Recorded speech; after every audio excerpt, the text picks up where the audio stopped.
நம்பிக்கை நம்பிக்கை நம்பிக்கை நம்பிக்கை இல்லாமல் நாளை இல்லை. அதுக்கு என்ன, சந்தர்ப்பம் வரும்போது கண்டிப்பா சந்திக்கணும். முதல்ல உங்க வீட்டுக்கு வந்திருக்கேன். எதுவும் வாங்கிட்டு வர முடியாம போயிடுச்சு. அதனால என்ன, பரவாயில்ல. நுனு, உங்களுக்கு ஏதாவது கொடுக்கணுமே. என்ன பண்றீங்க? வேண்டாம். இருக்கட்டும். இதெல்லாம் எதுக்குங்க? உங்க செயினை போய் எனக்கு தரீங்களே. இருக்கட்டும், எனக்கு சொந்தமானது உங்ககிட்ட இருக்கு. நானா பிரியப்பட்டு கொடுக்கறது தானே. அதனால இவ்ளோ காஸ்ட்லியானதா? வேண்டாங்க, நாம் இன்னும் அந்த அளவுக்கு பழக ஆரம்பிக்கலையே. அதனால என்ன, இனிமே பழகிட்டா போச்சு. இதுல பொருளோட விலை முக்கியம் இல்ல. என் கழுத்துல தொங்க வேண்டியது உங்க கழுத்துல தொங்குது, அவ்வளவுதான் வித்தியாசம். இந்தாங்க, போட்டுக்கங்க. இல்ல, அது இத பாருங்க, ஒன்னும் பேசக்கூடாது. இது நான் அன்புல கொடுக்கற பரிசு, அதனால கண்டிப்பா ஏத்துக்கணும். உங்களுக்கு இத வாங்கிக்க தயக்கமா இருந்ததுன்னா நம்ம 2 பேருக்குள்ள ஒரு கண்டிஷன். உங்க கழுத்துல தொங்கறத நான் எப்போ கேக்குறேனோ அப்போ எனக்கு திருப்பி தரணும். ஓகே? என்ன பாக்குறீங்க? நாளைக்கு எனக்கு குழந்தை பிறந்தோடனே இதே மாதிரி ஒரு செயின் பண்ணி என் குழந்தை கழுத்துல போட்டுருங்க. இந்தாங்க, போட்டுக்கங்க. தேங்க்ஸ்.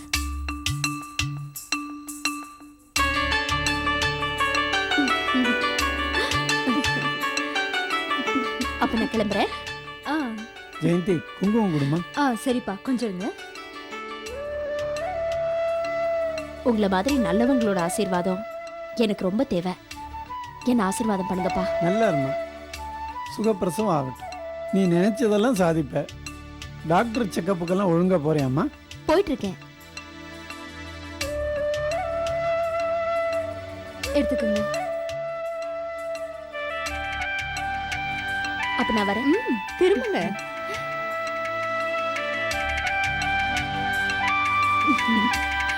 அப்ப நான் வரேங்க. சரி. சரிம்மா, வாங்க. போயிட்டு வரேன். வரேன். போயிட்டு வாங்க. ஜாக்கிரதையா போயிட்டு வாமா.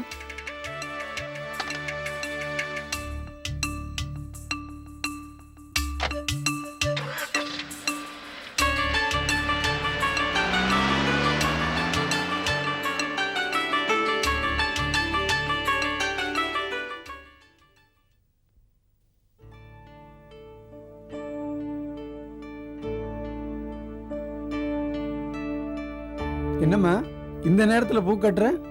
நாளைக்கு வெள்ளிக்கிழமைப்பா, அம்மன் கோயிலுக்கு போகணும். காலையிலே கடை திறந்திருப்பாங்களா இல்லையான்னு தெரியல. அதான் உதிரி பூவா வாங்கி கட்டிட்டு இருக்கேன். ஆமா, நீங்க லைப்ரரி போயிட்டு வரேன்னு சொன்னீங்க, என்ன இவ்வளவு நேரம்? நான் லைப்ரரிக்கு தான்மா போயிருந்தேன். தி ஜானகிராமன் புக் ஒன்று படிச்சுட்டு இருந்தேன். படிச்சதுல நேரம் போனதே தெரியல. வர வழியில அந்த டிபார்ட்மெண்டல் ஸ்டோர் ஓனர் கரீம் பாயை சந்திச்சேன். என்னை பத்தி ரொம்ப விசாரிச்சாரு. அவர் கடையில் அக்கௌண்ட்ஸ் எழுதுறதுக்கு நல்ல ஆள் கிடைக்கலையாம். ராமையா, நீங்கள் வந்தால் ஹெல்ப்பாக இருக்கும்னு ரொம்ப ஃபீல் பண்ணினார். நானா வேலை கேட்கலம்மா, அவராக தான் விசாரிச்சாரு. நானும் உடனே சரின்னு சொல்லலை. வீட்டுக்கு போய் பொண்ணை கேட்டுட்டு வந்து உங்களுக்கு ஃபோன் பண்ணுறேன்னு சொன்னேன். அப்பா, நீங்கள் வேலைக்கெல்லாம் போக வேணாம்ப்பா, வீட்லேயே ரெஸ்ட் எடுங்க. போர் அடிச்சா லைப்ரரிக்கு போயிட்டு வாங்க. நாள் கிழமையில பக்கத்தில் இருக்கிற கோயிலுக்கு போயிட்டு வாங்க. அதுதான் உங்கள் டியூட்டி. என்னம்மா அது, வேலைக்கு போகாமல் வீட்டில் இருந்தால் போர் அடிக்குமா? அப்பா, டிபார்ட்மெண்டல் ஸ்டோர்ஸ் காலையில 8 மணில இருந்து ராத்திரி 10 மணி வரைக்கும் இருக்கும். அது வரைக்கும் நீங்க அங்கதான் இருக்கணும். இந்த வயசுல உங்களுக்கு எதுக்குப்பா அதெல்லாம்? நாளையில இருந்து நான் ஸ்கூலுக்கு வேலைக்கு போறேன். அதுக்கப்புறம் எந்த பிரச்சனையும் இருக்காதுப்பா. ஏம்மா, நீ வேலைக்கு போறத மாப்பிள்ளை விரும்புவாரா?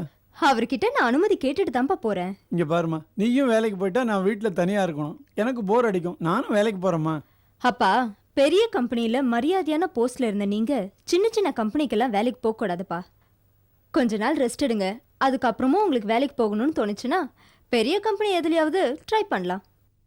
இன்னைக்கு காலையில வந்தாங்களே நந்தினி, அவங்களுக்கு கூட நிறைய கம்பெனி இருக்கு. அவங்க கிட்ட சொன்னா கூட உங்களுக்கு வேலை கொடுப்பாங்க. ஆமாம்மா, அதுவும் சரியா தான் எனக்கு தோணுது. அந்த பொண்ணை பார்த்தாலும் நல்ல பொண்ணா தான் தெரியுது. அது மட்டும் அன்னைக்கு சரியான நேரத்தில் என்னை காப்பாற்றி ஆஸ்பத்திரியில் கொண்டு போய் சேர்க்கல. என்ன இன்னைக்கு நீ என்னை உயிரோடையே பார்க்க முடியாது. அது எங்க இருந்தாலும் நல்லா இருக்கட்டும். அந்த பொண்ணை சந்திச்சு நாம ஒரு வேலை கேட்டு பார்ப்போமா? எங்க சுத்தினாலும் கடைசியில உங்க வேலைக்கு தானே வந்து நிக்கிறீங்க.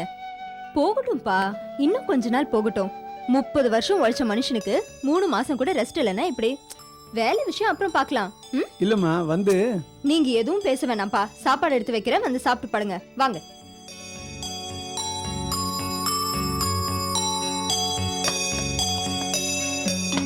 அப்பா சாப்பாடு எடுத்து வச்சாச்சு, வாங்க. வரேம்மா. விசாலா வேகமா குணமடைஞ்சிட்டு வராங்க. இன்னும் கொஞ்ச நாள்ல நீங்களே அவங்கள வீட்டுக்கு கூட்டி போயிடலாம். ஓஹோ அப்படியா? இப்பதான் எனக்கு ரொம்ப சந்தோஷமா இருக்கு. விசாலத்துக்கு சீக்கிரமா குணமாகணும்னு நான் எத்தனை கோயில வேண்டிட்டு இருக்கேன் தெரியுமா? அப்படியா? விசாலா சீக்கிரம் குணமடையணும்னு நீங்க எவ்வளவோ கஷ்டப்படுறீங்க. ம். ஆனா அவங்க அதை புரிஞ்சுக்காம உங்களை பார்க்கும் போதெல்லாம் டென்ஷன் ஆறாங்க. இன்னைக்கு அவங்க உங்களை பார்த்து டென்ஷன் ஆகாது எனக்கே ரொம்ப ஆச்சரியமா இருக்கு. ஆனா எனக்கு டென்ஷனா இருக்கே.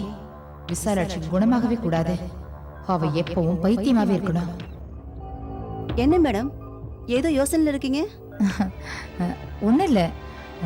விசாலோ இவ்வளவு சீக்கிரமா குணமாகி வர்றதில்ல எனக்கு என்ன பேசுறதுன்னு தெரியல.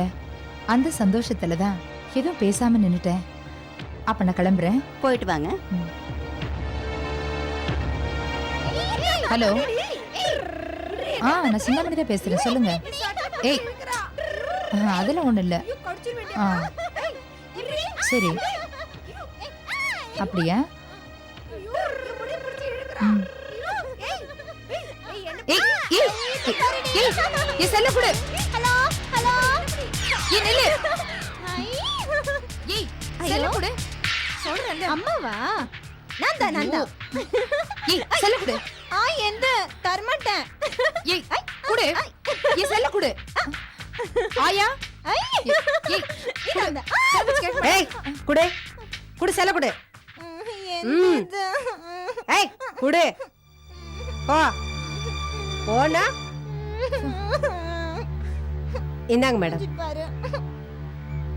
உன் பேர் என்ன? சித்ரா தானே? ஆமா மேடம்.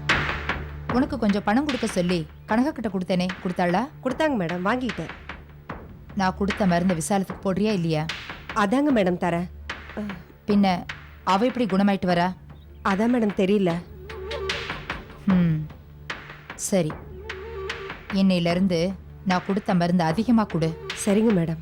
ஒரு நாளைக்கு 5 இன்ஜெக்ஷன் போடு.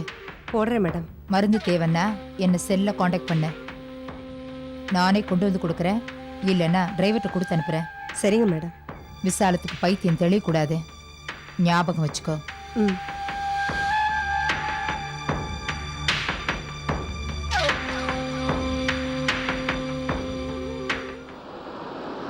ரவி வண்டி நிறுத்து, கொஞ்சம் பின்னாடி போ.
Mister Jayaram, madam. உடனே உள்ள வாங்க. Okay madam. அப்படியே மாலினியும் கூட்டிட்டு வாங்க. Okay madam.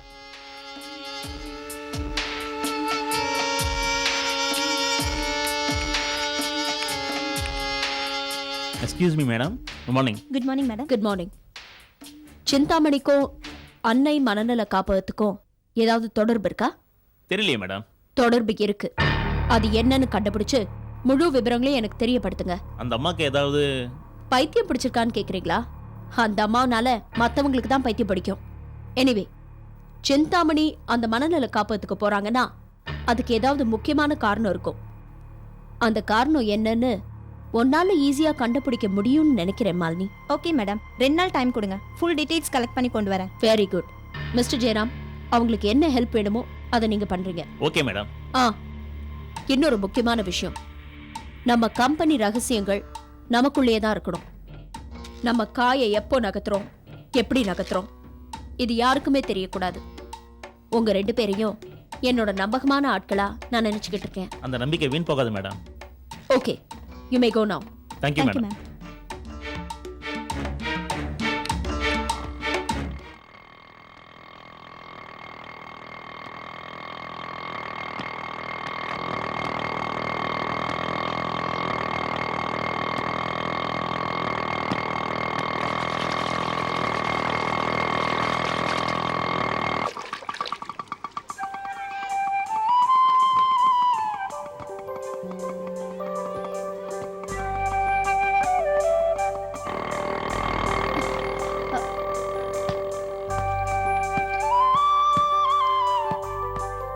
Sorry miss.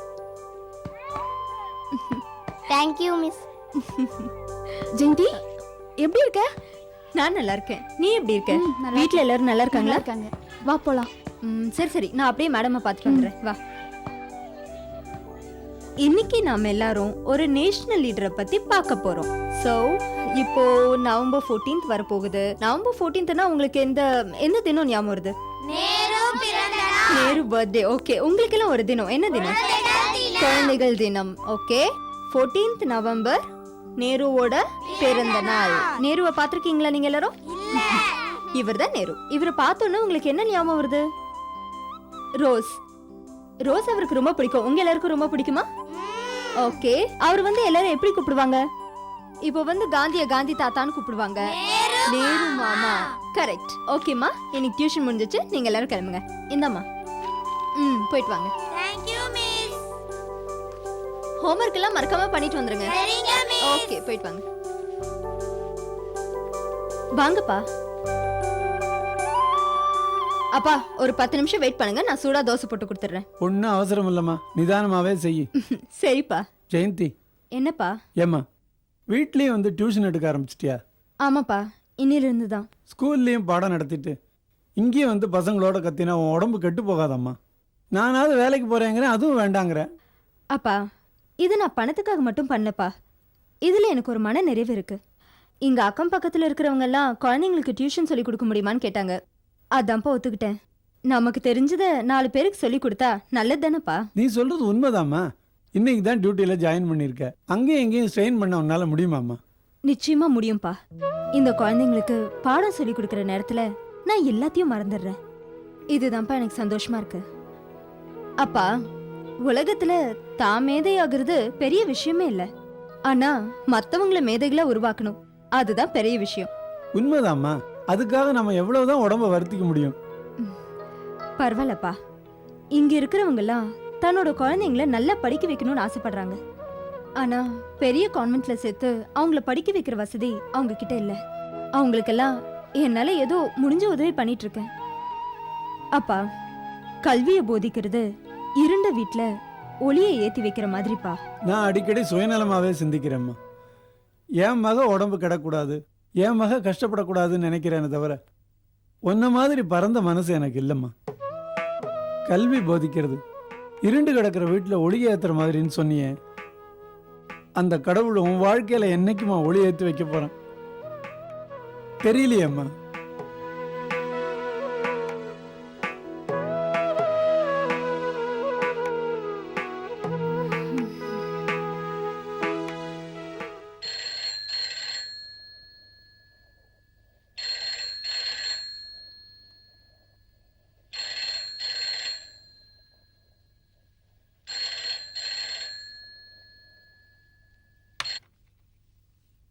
Hello அத்தை, நான் பிரேம் பேசுறேன். மாப்பிள, எப்படி இருக்கீங்க? நான் நல்லா இருக்கேன் அத்தை. நீங்க எப்படி இருக்கீங்க? நல்லா இருக்கேன். தங்கச்சி கிட்ட கொஞ்சம் கொடுங்களேன். அருணா இருக்கா, பேசுறீங்களா? ஓஹோ, அருணா இங்க வந்திருக்காளா? முதல்ல என் தங்கச்சி கிட்ட கொடுங்க, அதுக்கப்புறமா அருணா கிட்ட பேசுறேன். அருணா, ஆ, இங்க வா. மாப்பிள லைன்ல இருக்காரு, வந்து பேசு. என்னங்க, எப்படி இருக்கீங்க? ஹே அருணா, நான் இங்க நல்லா இருக்கேன். நீ எப்படி இருக்க? நீங்க எனக்கு ஃபோன் பண்ணுவீங்கன்னு நான் கொஞ்சம் கூட எதிர்பார்க்கலங்க. நீ இங்க இருப்பேன்னு நான் கொஞ்சம் கூட எதிர்பார்க்கல அருணா. நான் ஜெயந்தி கிட்ட பேசலான்னு தான் ஃபோன் பண்ணேன். அப்படின்னா என்கிட்ட பேசணும்னு உங்களுக்கு தோணவே இல்லையா? அப்படி இல்லை அருணா, வர சண்டே அன்னைக்கு உன் அம்மா வீட்டுக்கு வர சொல்லி உன்கிட்ட பேசலான்னு இருந்தேன். அதுக்குள்ளே நீயே வந்துட்ட. சரி, தங்கச்சி கூப்பிடு, தங்கச்சிக்கிட்ட பேசிட்டு நான் உன்கிட்ட பேசுகிறேன். உங்க தங்கச்சி எங்க இங்க இருக்காங்க? உங்க அப்பாவை பார்க்க போயிருக்காங்க. உங்க தங்கச்சிக்கு எப்பவுமே பிறந்த வீட்டு ஞாபகம் தான், எங்களோட ஒட்டவே மாட்றாங்க. ஆஹா, அப்படியா? அது சரி, நீ எதுக்கு இங்கே வந்த? பிறந்த வீட்டு ஞாபகம் தானே. ஹலோ, நீ வாழ வேண்டிய வீடு எங்கள் வீடுமா. நீ எதுக்கு இங்கே வந்திருக்க? அண்ணி மட்டும் அடிக்கடி உங்க அப்பா போய் பார்க்கலாம், நான் மட்டும் எங்க மம்மியை பார்க்க வரக்கூடாதா? சரி, அதெல்லாம் விடு. சும்மா சண்டை போட்டுக்கிட்டே இருக்க. எங்கள் அப்பா எப்படி இருக்காரு? அவருக்கு என்ன, நல்லா தான் இருக்காரு. எங்க போறேன்லாம் என்கிட்ட சொல்லிட்டே போறது இல்லைங்க. நீங்க இங்க இருக்கும் போதே அவர் என்ன மதிக்க மாட்டாரு. நீங்க வெளிநாட்டுக்கு போனதுக்கு அப்புறம் என்ன ஒரு மனுஷாவே மதிக்கிறது இல்லைங்க. இப்படியே தாங்க தினமும் நடந்துட்டு இருக்கு. அப்புறம் நீங்க ஊர்ல இருந்து வந்து எங்க என் அப்பான்னு என்ன கேள்வி கேட்க கூடாது. என்ன அருணா, அப்பாவை நான் உன்னை நம்பி தானே விட்டுட்டு வந்தேன். நீ அந்த வீட்டிலே இருந்தீன்னா அவர் உங்ககிட்ட சொல்லிட்டு போவார்ல. நீ எப்போ பாரு வந்து உன் வீட்டில் உட்காந்துட்டு இருந்தீங்கன்னா அவர் அங்கேருந்து இங்கே வந்து சொல்லிட்டு போவாரா? இங்கே பார், நீ அப்பாவை சும்மா குறை சொல்லிக்கிட்டே இருக்காத. அவர் வயசானவர், உடம்பு முடியாதவர். எந்த விஷயமா இருந்தாலும் நீ தான் அட்ஜஸ்ட் பண்ணிட்டு போகணும், புரியுதா? எவ்வளவு தாங்க நானும் அட்ஜஸ்ட் பண்ணிட்டு போறது? அது என்னமோ தெரியலங்க, ஆரம்பத்துல இருந்தே உங்க அப்பாவுக்கு என்ன கண்டா பிடிக்கல. சரி சரி, சொந்த பந்தம் எல்லாத்தையும் விட்டுட்டு நான் இவ்வளோ தூரம் வந்திருக்கேன். ஃபோன் பண்ணி பேசும்போது கொஞ்சம் சந்தோஷமா பேசுமா. ஓகே, நான் திரும்பவும் ஃபோன் பண்ணுறேன். தங்கச்சி இங்கே வந்து வெயிட் பண்ண சொல்லு, புரியுதா? நான் அவகிட்ட பேசணும். இப்ப நான் இருக்கேன், என்கிட்ட பேசுங்க. எப்ப பார்த்தாலும் உங்களுக்கு உங்க அப்பாவும் உங்க தங்கச்சியும் தான் ஞாபகமா? வெளிநாட்டுக்கு போய் கூட என் ஞாபகமே உங்களுக்கு வரல இல்ல? இங்க பாருங்க, உங்க தங்கச்சி இங்க இல்ல. அருணா, ஃபோன்ல கூட மாப்பிள்ளை கிட்ட சண்டை போடணுமா? இப்படி கொடு, நான் பேசுறேன். ஹலோ, சொல்லுங்க அத்தை. மாப்பிள்ளை, அருணா சொன்னது ஒன்றும் பெருசா எடுத்துக்காதீங்க. அவ குழந்தை, எப்ப பார்த்தாலும் உங்களையே நினைச்சிட்டு இருக்கா. அதெல்லாம் இருக்கட்டும் அத்தை. ஆமாம், ஜெயந்தி வீட்டில் இல்லைன்னு ஏதோ சொன்னாலே, என் தங்கச்சி எப்படி இருக்கா? அவ பேச தெரியாம வளர்றா மாப்பிள்ளை. ஜெயந்திக்கு அவங்க அப்பா மேல பாசம் அதிகம், அதனால அங்க அவரை அடிக்கடி பார்க்க போயிடுறா. நானும் ஜெயந்தி மேல எவ்வளவோ கரிசனம் வச்சிருக்கேன். அவளை என் பொண்ணு மாதிரி நடத்துறேன். 1000 தான் இருந்தாலும் ஜெயந்தி என்ன மாமியாரா நினைக்கிறாளே தவிர அம்மாவா பாக்குறதே இல்ல. இதெல்லாம் குடும்பத்தில் நடக்கிறதானே மாப்பிள்ளை. நீங்க ஒன்னும் மனசுல வச்சுக்காதீங்க.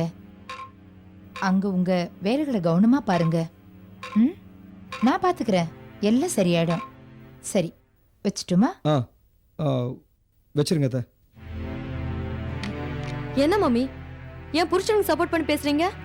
ஜெயந்தி அவங்க அப்பாவை கூட்டிட்டு தனியா போயிட்டா. என் புருஷன் அந்த கிழவனை தலைமையில தூக்கி வச்சுட்டு ஆடுறாரு. விடுடி, ராமையாவை தான் வீட்டை விட்டு விரட்டி வெளியில கொண்டு வந்தாச்சு. வீதிக்கு வந்த மனுஷனை எங்க வச்சா என்ன? நாம தான் ஜெயிப்போம். நீ தைரியமா போ.